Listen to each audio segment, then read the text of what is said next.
क्या नाम है तुम्हारा? MP sir. MP है, पूरा नाम बताओ ना। मोहन पाल सर। अच्छा मोहन पाल। पिताजी का क्या नाम है? MP sir. नहीं, पिताजी का क्या नाम है? मनमोहन पाल सर। अच्छा, वो कहाँ से हो? MP sir.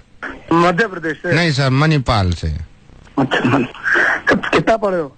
MP sir. इसका क्या मतलब है भाई? Matric pass sir.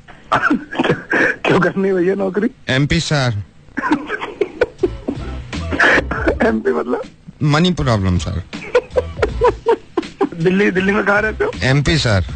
MP का? महिपालपुर सर। कैसे आदमी हो यार तुम? MP sir. क्या MP का? Mind blowing sir. Mind blowing personality sir.